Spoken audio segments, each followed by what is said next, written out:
welcome to the Transition to the Trades presented by USO and the Generation T team. It's a skilled trades movement powered by Lowe's military associates. My name is Fred Stokes, and I'm a member of the USO Board of Governors. Also, I work for Lowe's. I am a Senior Vice President of Pro Sales and Services. And also, I'm a Navy veteran. So, for all those Navy veterans out there and active duty, hello to you. Glad to have you on tonight, as well as other military members. Lowe's and the USO have a 10 plus year relationship that's really been focused on the military community, uh, typically honoring veterans and supporting workforce development as well as affordable housing. 2020 is no different.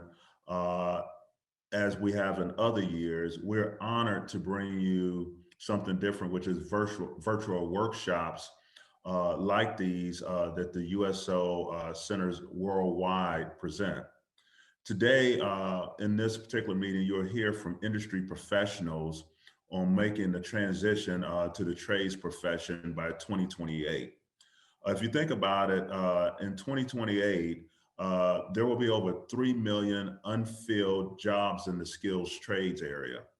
And despite the recent economic challenges, the construction industry remains very strong and will be an important part of the country's economic recovery. Generation T was founded by Lowe's in 2018 to help revitalize the skills trade and also create career opportunities for people like yourselves. It's a collaboration of over 80 nationwide partners working to influence American public to challenge and change the perception of the trade skills. The world of skilled trades professionals is probably much different than what you might think. Today, advancements in technology will help us build bigger and stronger. If you really think about or you're curious about what your future might look like, I invite you to follow along, and we'll show a video here in a few minutes uh, that shares a little bit more about Generation T. What I will also share with you is this. I think whether you're a military veteran or if you're currently in the military, or you might be a spouse of someone in the military and you've really been the support of a military member, there's often challenges that you run into, especially getting out of the military. I recall I was an E5 and AZ, and as I started filling out applications and everything else, it was really hard for people to understand what my skill sets were or to be able to transition them over into corporate America. That was one aspect. But what you'll find is that as you start to look deeper, your skills are extremely transferable. But if you think about the trades industry as in a general, today, like unlike when I was in high school, there were things like carpenters, you can go to mechanic shops and all those different things. A lot of those resources have been removed from schools. And one thing that people may not realize is that these are really good jobs that pay good money day in and day out. And those trades are diminishing every day. And so there's a skilled workforce that's there and jobs just waiting for people. And there are people in the military or spouses of military members that have some skills that can transfer over into the trades. All you gotta do is learn a trade. It's not often we know what we want to do. And sometimes we get into the military because we really don't know what to do. But what I will share with you is that's been my life. And you could have never told me in a million years that I would be a senior vice president of a Fortune 50 company. But that was years after going into the military at 17, becoming a law enforcement officer after that, uh, getting my undergrad degree, getting my MBA, and eventually getting with the FBI, working as a special agent. I never thought I'd be in retail. But after the Bureau, I did go into the retail environment and covered many different jobs. But all of that is because I just kept developing myself. And I think this is a really great opportunity for everyone to really take a look at the particular trade and see, is this an opportunity for you? Is this something that you can do? I can guarantee you this, if you step in it now, you won't be looking for jobs that often. There are many professionals out there that are looking for skills trades to work in the industry. So I invite you to take a look at this Generational T video, and I hope you enjoy this opportunity tonight. And if you want to look me up and ask a question, I'm available for you. You can look me up on LinkedIn. I am Fred Stokes. And so just look me up and I can answer any question that you might have. But again, I thank you all. And I thank also the USO for giving me the opportunity, and Lowe's as well. Have a great night and have a good time.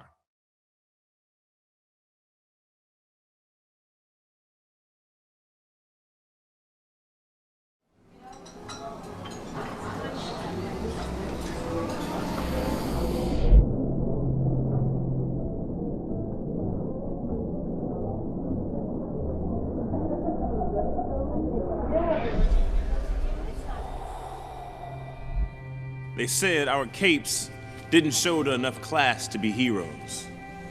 They said we were the butt of the joke because we didn't attend their Ivies. But they forgot to mention, debt is not the prereq to living the dream.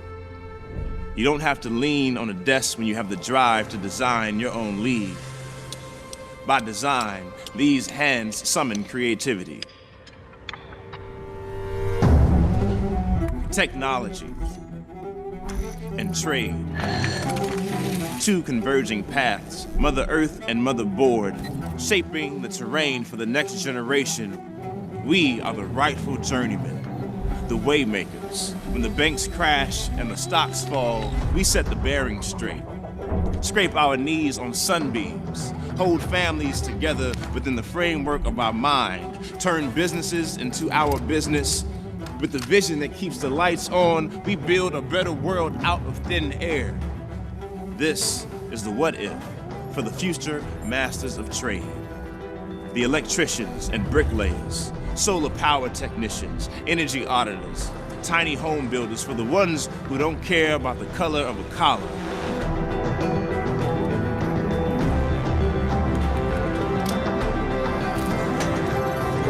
Craftsmanship is a calling. What if the naysayers were so worried about making it in society, they forgot to value the hands that make the society? What if you could live the life you've always dreamed right from where you are? Your career choice isn't a matter of right or wrong. It's a matter of knowing what you can do. There's work to be done. Are you ready?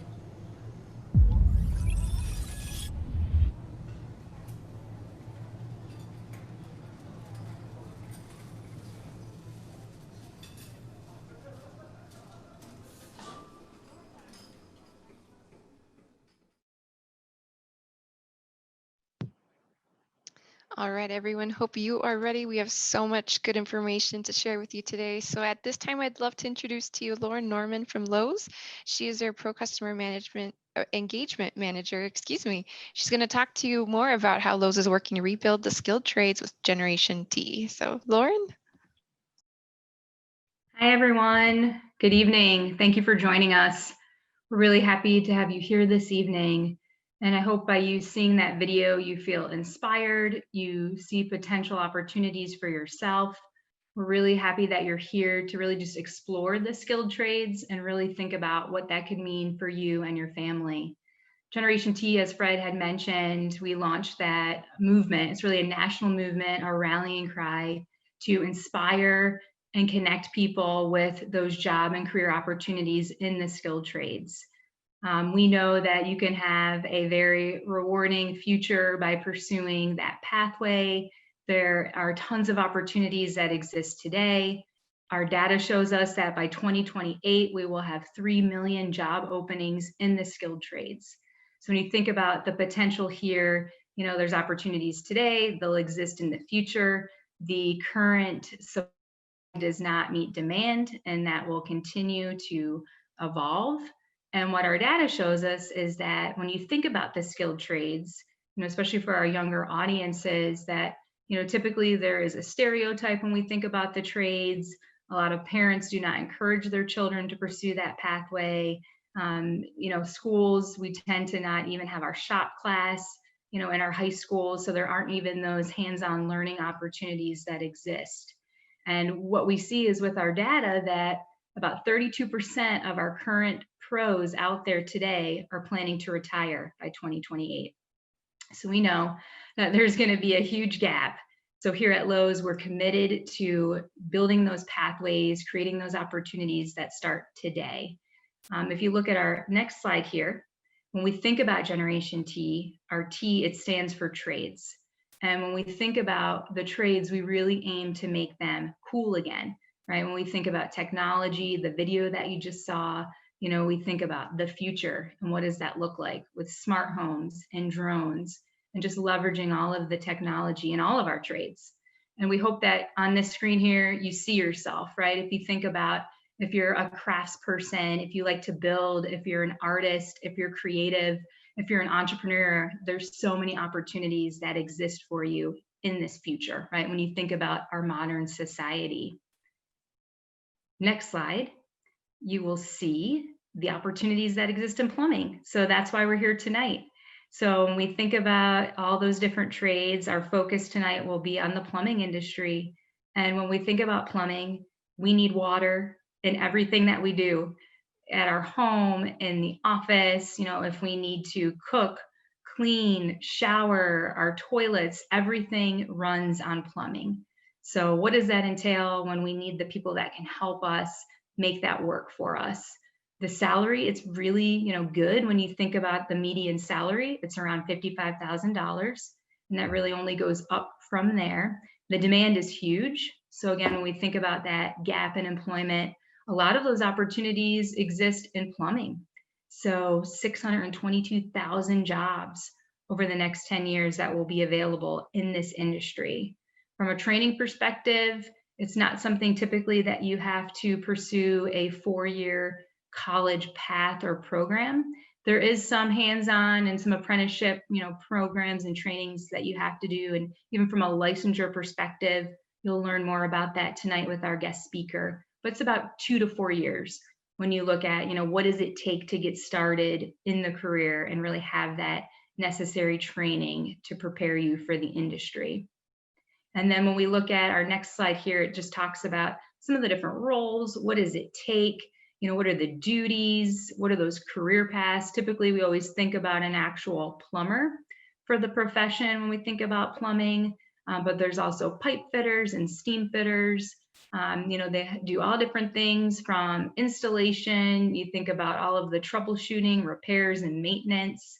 There's a lot of technical ability that goes into this and problem solving. So if you like to solve problems and really kind of get to the root of, what's going on in a home or a business, this is a really great pathway. There's a ton of that involved. Creativity, again, how do you solve it and be creative with those solutions? And then there's a lot of variety as well. So this is a really great, opportunity and a pathway if you're hands-on, you're interested in being able to, work with your hands. And again, you're going to hear from our guest speaker here very shortly on what does that look like? What's a day in the life? Do I see myself doing that? And then real quick, we just wanted to show you on the next slide, one of the programs that we have here at Lowe's. If you or your family, if you know of anyone that may be interested in getting started in their career with us, we have a program called Track to the Trades. So what that entails is after 6 months of employment with us at Lowe's, you're able to apply for a pre-apprentice certificate program that focuses on 5 trade areas. One of those being plumbing, but then we also do have appliance repair, carpentry, electrical, and HVAC. So the program is designed to give you the kind of start in the industry. It's self-paced, it's online. The curriculum takes about 10 to 12 months to complete, but it gives you that kind of launching point in your career that then you can take that and move forward with an actual hands-on apprenticeship opportunity. So we're really excited that we offer that program to our Lowe's associates. We pay for that benefit, and it's one of the key ways that we support Generation T. So definitely keep that in mind as you're thinking about next steps after tonight, and we would love for you to connect with us. So without further ado, I would love to turn this over to Mike Piper from our military recruiting team, and then Brad Stone from Victory Plumbing Repair. So hope you enjoy, and thank you again. Hey, Lauren, thank you so much. Super excited to be here. Like Lauren said, I'm Mike Piper. I'm a military recruiting strategist at Lowe's and a proud Air Force veteran who spent 6 years in the military, serving as an aerospace ground equipment mechanic, and extremely excited to be here today to talk about plumbing. So before we get started, first off, in the chat, go ahead and tell us where you're signing in from today. Where are you calling in from? Where are you coming? And where are you at? If you're overseas, tell us where you're at, what station you're at. We want to hear from you. We want to know who we're talking to. Without further ado, I also want to go ahead and bring in Brad Stone. Brad Stone, welcome to the USO and to the fireside chat as we talk about plumbing. Tell us a little bit about yourself, Brad. Hi, I'm Brad Stone. First of all, can you see me? I can. You're good to go. Okay, because I couldn't see my thing on there. I am Brad Stone. I am the owner and operator of Victory Plumbing Repair. I'm out of Denham Springs, Louisiana. I'm a licensed journeyman plumber. I've been able to start my business last February thanks to Lowe's and Generation T and A and vets. I also work full-time for the Louisiana Military Department as a plumber on a small National Guard base here in Louisiana. I'm a 10-year veteran of the Louisiana Army National Guard, and I serve also as a plumber and a team leader. Perfect. That's fantastic. So as we get started here, once again, I'm just going to throw out the reminder that in the question and answer section down below at the middle of the screen, should be down here. You can submit questions for Brad and myself as we get talking. So we want to hear from you. We want to hear what questions you have as we start diving into the plumbing industry. But Brad, let's kick it off with the first question, my man. So how did you get started in the plumbing industry?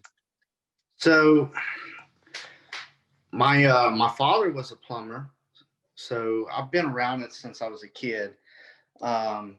He kind of told me not to be a plumber, so I kind of went to a different trade. I've always been in construction. But in 2010, I had joined the Louisiana National Guard, and I chose plumber as my MOS. And that's really when it really kicked off. Did my training and did a deployment overseas, and did plumbing out there. And then in 2016, I had gotten a job for the state military department as a plumber, and that's when I started doing it full time. And the military has gotten me in my foot in the door, and I was able to get licensed, and here I am. Oh, that's fantastic. So I think you have, and I just have to point this out because I love Victory Plumbing, but I love your model. You're saying that you have, and what is that? Flush beats a full house. There you go. All right. Well, I mean, that's has to be so true, especially in the plumbing industry. But with that, take me through a typical day for you in the life of a plumber. I know you just started your own business. You're really starting to build that out, but take me through a typical day for you.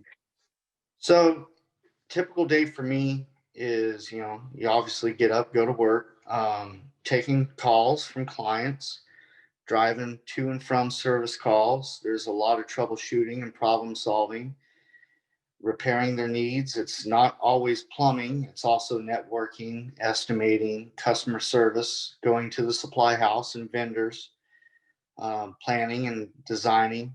There's a lot of creativity in it. It's never the same thing every day. It's something new. Every day there's something new. So you really don't know what you're going to get into. One day you could be fixing a water heater, and the next day you could be doing some drain cleaning. it varies. It's the possibilities are endless in this field.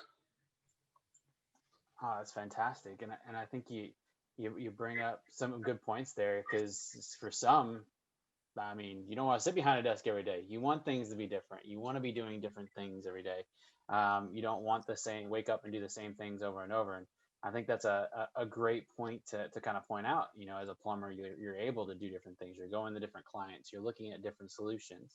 Um, so let's talk a little bit about, you know, skills and training that someone would have to become a plumber. So what is it that what kind of licensing does it have, and what kind of skills do you need to, and training do you need to become a plumber? So generally, you would start out at a plumbing contractor company as a helper, and you would go for your apprenticeship. There's in Louisiana, there's a certain amount of hours that you have to have on hand, and you also have to have a certain amount of hours far as class time for licensing. And once you start an apprenticeship program, there's different apprenticeship programs out there. Once you start in that, and you meet those what's the word, Mike? Criteria that you gotta. Yep.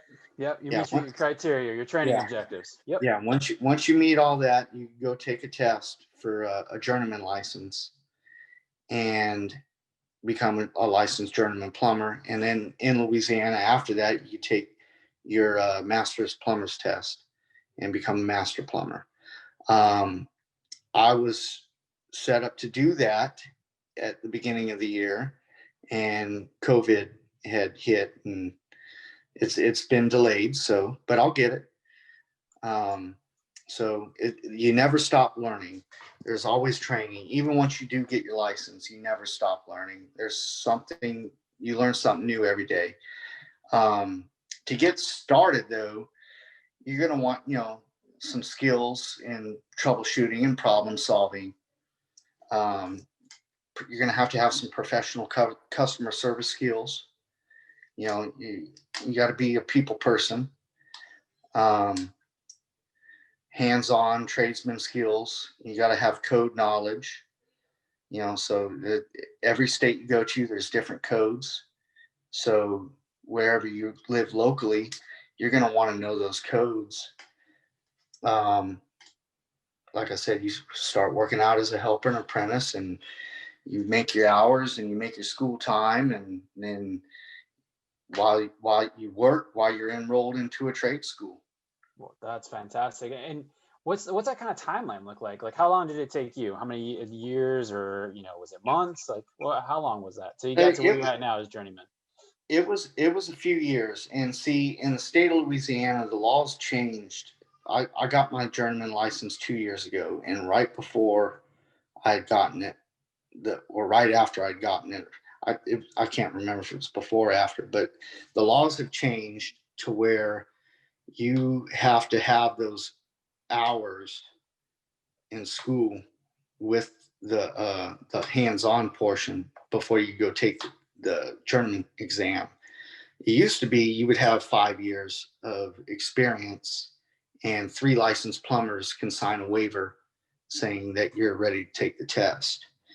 Now you got to have, like, I can't remember the hours. I can't remember if it's 5,000 or 8,000 hours you got to have of class. Yeah, but I think you bring up a good point, right? That it's different in every single state, and it can actually vary between even probably county, correct? As far as with what your regulations are when it comes to certifications. Yeah, well, in Louisiana, as far as licensing, it's the state. Parish, well, we have parishes here in Louisiana, but county to county, you could have different codes. Okay, perfect. Yeah, no, that's awesome. And you talked a little bit about those codes and being innovative and being creative when you're working as a plumber. So With that, I know we talked a little bit with the Gen T video about technology, and we were talking about how the skilled trade industry and technology are merging and colliding paths to put us towards the future. So in your perspective, where do you see the industry going in the future? Well, there's so much cool technology that has come out in the last few years, and it makes our job a lot easier to do. And it's just machinery, tools. There's a variety, and never-ending list of tools that are still on my dream list. That just there is.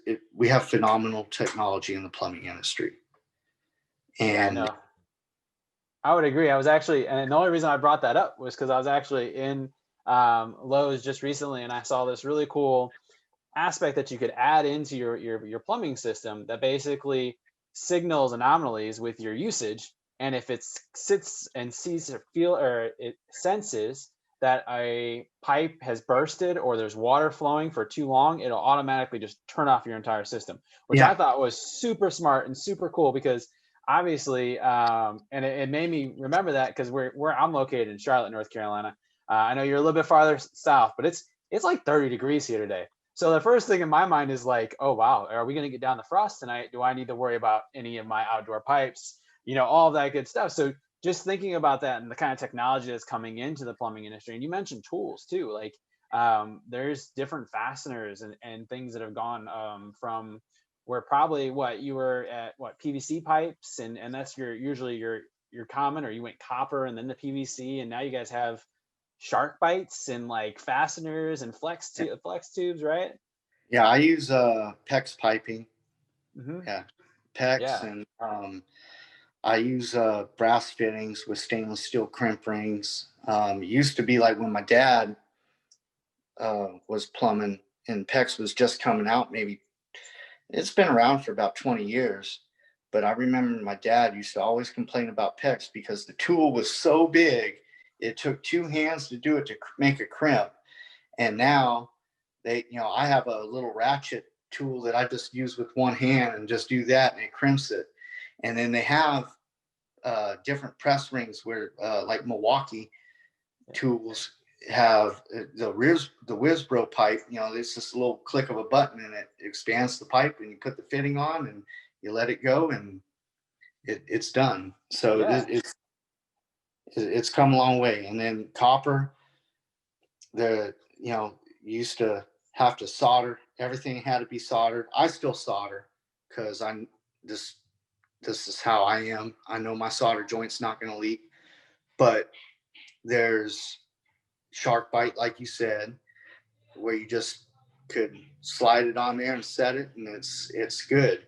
And then they also have pro press fittings to where it's a copper fitting, and you use a press to crimp it down. It has like an O-ring on the inside, so it's like the technology has really evolved over the years, and it's just they keep on coming out with cool stuff. Yeah, no, that's fantastic, and it's so cool to see the industry just moving along here. So let's talk a little bit about that entrepreneur spirit, right? So you're one of the individuals that Lowe's has helped to kind of start your own business, and you've worked towards starting that business.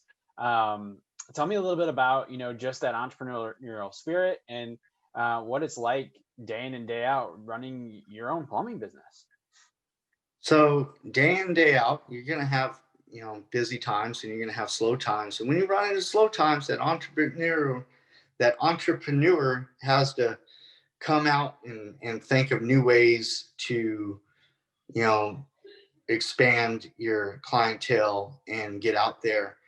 And you always got to think of how you're going to be able to build your business. And it's something that I'm learning still. I'm not the best at it, but that's something about a trade you're constantly learning. Yeah. But as far as an entrepreneur, it takes an entrepreneur spirit to run your own business, because when you're in a slow time and you figure something out to build it up, and then it just expands even more, it's a really good feeling. Oh, that's awesome. Yeah. So we did have a question in the chat, so I'm going to go ahead and we're going to answer this question here real quick, Brad. So we were talking about licensing a little bit ago, okay, right? So this question deals around that licensing piece, and it asks, do you have requirements to maintain or renew that license? So are there requirements that you have to keep up with to maintain your license as a plumber? Yes, there is. There are yearly requirements that you have to do. You have continuing education. You have a continuing education course that you have to take yearly. It varies on the amount of time that you need. It's 1 day for the whole year. Journeyman plumbers have like 4 hours. Gas fitters, you add like another 2 hours to that, and a master plumber has like 6.5 hours or something like that you have to do yearly, and then you have to renew that license every year. And you can't renew the license until you have your continuing education course done. Okay, perfect. And I'm sure, once again, that's probably different per state, right? So we want to make that note right there, right? Make sure you look at your state regulations. And the same goes when, we're talking about the codes and building codes. You want to make sure you're paying attention. And not only your state codes, but in some cities and, counties, the codes are a little bit different. Like I know Mecklenburg County here in Charlotte has its own compared to the state, because I've looked at it before.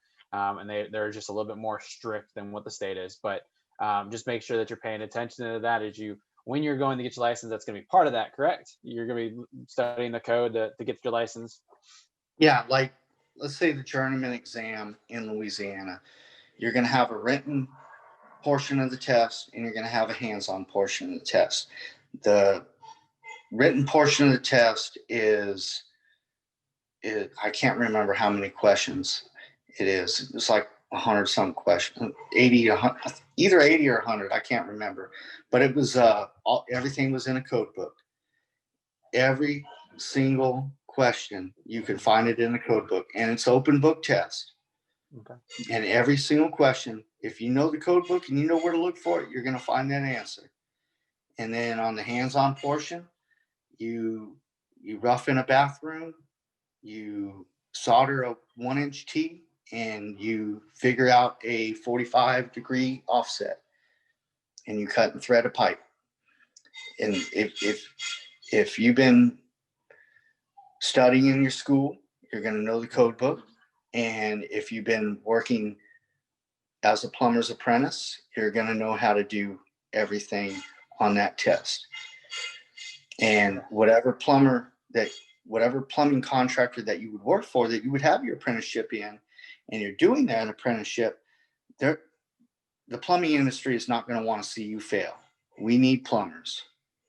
If it's something that you want to do, and this is what you want to have your career in, a plumbing contractor that is taking you in and hired you, and you're doing the apprenticeship program, is not going to want you to fail. They are going to walk you through it, and they will make sure you are fully prepared to take that test.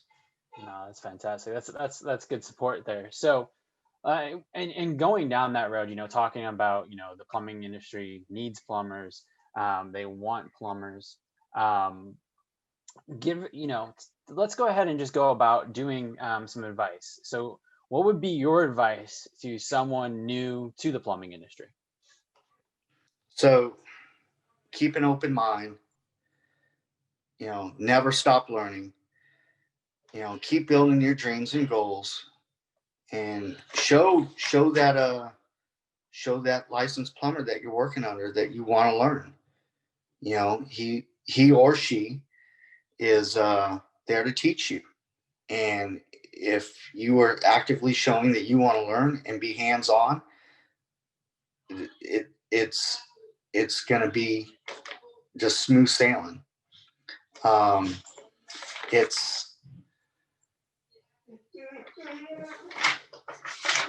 lost my spot. No, you're fine. That's that's great advice for someone that's really trying to get into the industry. So I think, when it comes to, plumbing or any skilled trades, right? It's all about being open to an adventure, open to hard work, and really having that entrepreneur spirit, because there's a lot of times where you can start off as an apprenticeship, or in your case, you went to a journeyman, and then you decide to go out on your own, right? And so you get that flexibility in life, but you also just be able to get out and see the community, right? So I'm sure as you drive through your parish in Louisiana, I'm going to get it right. See, just hit it there. As you drive through your parish in Louisiana, I'm sure there's houses that you drive by and you're probably like, oh yeah, that's Jane, or that's Jim, right? Oh yeah. And I'm sure when you're going through and you're walking through the store, somebody may stop you and say hello because you've helped them before, right?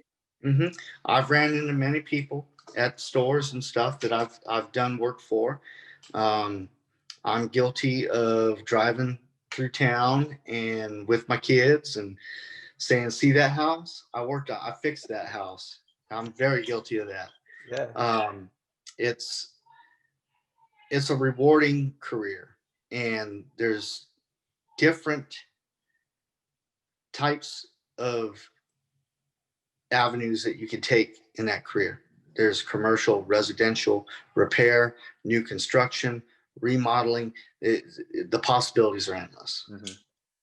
No, that's fantastic.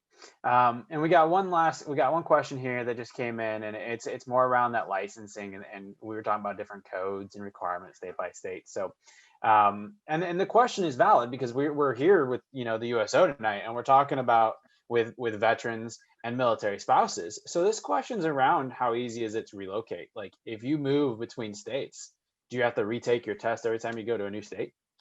Yeah, a lot of states you have to test in each state. There are some states from that you could go to and they might reciprocate the license. You just have to pay their fees and pay their fees. But like in Louisiana doesn't reciprocate, and I don't think any states reciprocate with Louisiana. So if I were to move to Texas, I would have to go and take Texas's exam. Okay. Yeah, no, that's fantastic. And I think that's one thing that, once again, you gotta pay attention, and just state by state, there are programs out there that help with that as you kind of transition between your different PCS moves. So definitely. Can I add on to that too? Sure, absolutely. So let's say you move to another state. Let's say if I moved to Texas and I got Texas's license, I could still keep my Louisiana license. I just have to do the continuing education in Louisiana and renew my license in Louisiana. And 3 years down the road, if I moved to Mississippi, I could do the same thing, and I could hold multi-state licenses. I just have to keep up with the continuing education and the licensing renewal for each state. Yeah, no, that's actually really, really interesting, because I mean, if you think about it, I mean, some people live right on the border of states, right? So you could hold license in 2 states, 3 states, and be able to service all those areas and expand your opportunities and your potential, right? Right. Let's talk about real quick licensing and how expensive it is, because with that question, we kind of want to talk about that, right? If we're going and we're starting to move around with each state, right, and we're starting to accumulate those, and we're PCSing, and so how much is it? Do you know offhand how much it would be just on average to get a license, and is it expensive? Yeah. So in Louisiana,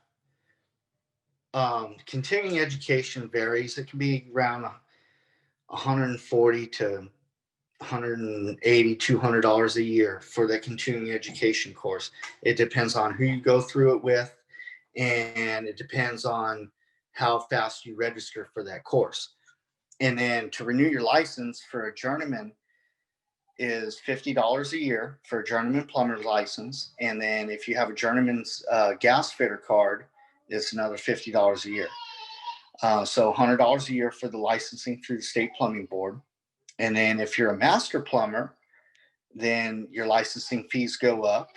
You have a licensing fee of $190 a year per license that you hold. Yeah, and you just brought up a good point too, just talking about licensing, because we're talking about plumbing, but you can be a master and do gas pipe fitting, correct? You could Right. you could be a journeyman and do gas pipe fitting. See, that's another new law in Louisiana. Used to be whenever you got your license, if you got your journeyman license, you could do everything. Mm-hmm. And then about 2 years ago, they added the natural gas fitter, and that they made it a separate license. So if you're a journeyman, you're not supposed to do gas fitting unless you hold that natural gas fitter's card. So a natural gas plumber's card. And the same thing for master plumber. Yeah. So if you got your master's license up until a couple of years ago, it was for everything. Yeah. So I'm gonna take one more question, Brad, here off of the question and chat area that we got here, and it's to me, it's making me giggle a little bit because I'm just thinking about this as I think about this question, and it's a simple question, but it's a quite literal question. So the question is, what's in your toolbox? And they mean literally, because when you go into a home, are you carrying a 30-pound toolbox behind you, or are you taking and lugging this thing up the stairs as you go into homes? Like, how big is your toolbox when you go into a house? All right, so my whole toolbox is my whole pickup truck. I have a pickup truck with I have a crew cab pickup truck, and the back seat's full of tools, and the bed of my truck has a camper top on it, and that's full of tools and parts and pieces and stuff. My go-to tools in a house when I go to a service call are typically a pair of 12-inch channel locks, 11-in-1 screwdriver, and a crescent wrench.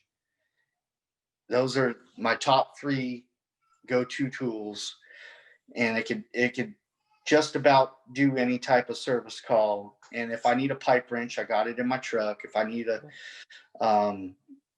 big pair of channel locks or a big wrench, I got it in my truck. If I need a drill, I got it in my truck. If I need a sawzall, I got it all in my truck.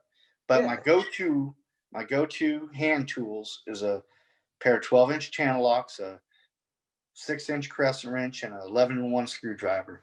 So basically what I heard from you there is that you don't need a 30-pound big old toolbox being dragged behind you to go to your typical house call. Instead, you get to take like the little soft carries, and you can take a soft carry or a bucket with the channel locks and the tools around it, and that could probably get you by. I'll pretty much walk in a house. I got like a little small, like soft carry tool bag, just with assorted little tools, and I'll carry that in the house. I'm not lugging in a big old toolbox in somebody's house. I have a little bag, a little quick grab bag that I take. Gotcha. Yeah, no, that's perfect. And I think that was a fantastic question. I really liked it because sometimes you do think about that and you think, well, if I'm in the skilled trades industry, I'm dragging around all of these tools with me. And sometimes the case is you don't necessarily, less is more, right? Like you can do so many different things with so many different tools. And somebody just asked, what a pair of channel locks are, but they're like a universal plier, right? Mm-hmm. Yeah, it's an adjustable. It's basically an adjustable pair of pliers. No, that's perfect. Very cool. So, Brad, I can't tell you enough. I really appreciate you joining me today for the fireside chat.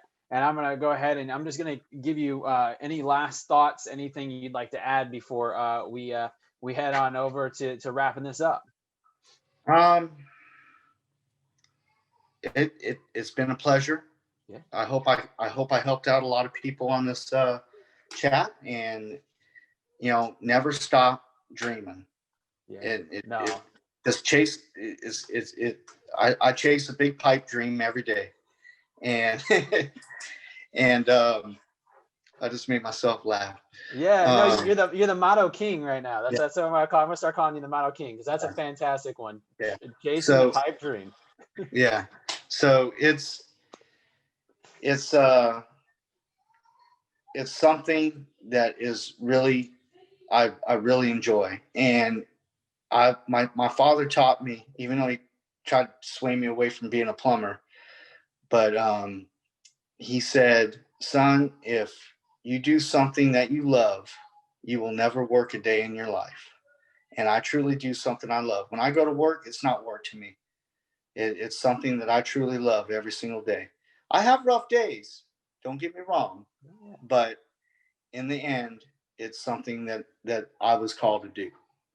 Look, I can't disagree with that. I think we all have rough days, but yeah, if you do what you love, you don't work a day in your life. That's fantastic advice. And with that, we're gonna go ahead and close it out. So, want to go ahead and bring up 3 call to actions here. So, Brad, appreciate you joining us, but here's the 3 call to actions. So we got 3 different ways for you to continue your education and continue learning about the plumbing industry. 1, you can go and you can head on over to wearegenerationt.com. Check out the trades. You can actually learn a little bit more about plumbing. You can find educational opportunities for your plumbing certifications in your zip code, and you can find apprenticeships on there as well. So wearegenerationt.com. The second way here, the second call to action, the second way for you to continue your education is to connect with your USO Pathfinders Transition Specialist to find out more about the plumbing industry. And that's at www.uso.org/transitions. So highly suggest that. It's a fantastic program. Really one-on-one support here. So if you're a service member that's looking to get out, one-on-one support is very rare as you're transitioning out. So make sure you take advantage of that. And then 3, Lauren hit it earlier with the track to the trades. But if you're interested in finding out more about track to the trades and how you can actually skip using your GI Bill, remember that you don't have to use your GI Bill. Have Lowe's pay for you to get your pre-apprenticeship and work for us part-time at the same time. Go ahead and go down there and email our recruiters, our Lowe's military recruiters at militaryrec@lowes.com. We'll be happy to connect with you and help you be able to take advantage of that fantastic program. And without further ado, I appreciate everybody stopping by today. I'm going to kick it back on over to Danielle to wrap it on up, and we will see everybody soon. Well, thank you so much, Mike, and thank you, Brad. Brad, you made me laugh too, and that was great. Don't stop dreaming, everybody. So thank you both, and thank you, Lowe's. This was such a fantastic session today. Hopefully you saw those links that Mike was talking about and information. I did throw that in the chat for ease of access there. And there's one more that I'm going to share with you if you enjoyed today's session or if you're interested in just staying up to date with all the USO has to offer in terms of our military virtual programming. We have one lovely place that you can look for that, and that is at uso.org/MVP. We've got lots more great stuff coming up, and the year's strong, right? Keep dreaming, as Brad says. So I threw that link in the chat as well. Hopefully you'll join us again on a future webinar. So thanks so much, everyone. Hope you have a great rest of your week. The weekend's almost here. And thank you once again to Lowe's and to Brad. This concludes today's session. Take care, everybody.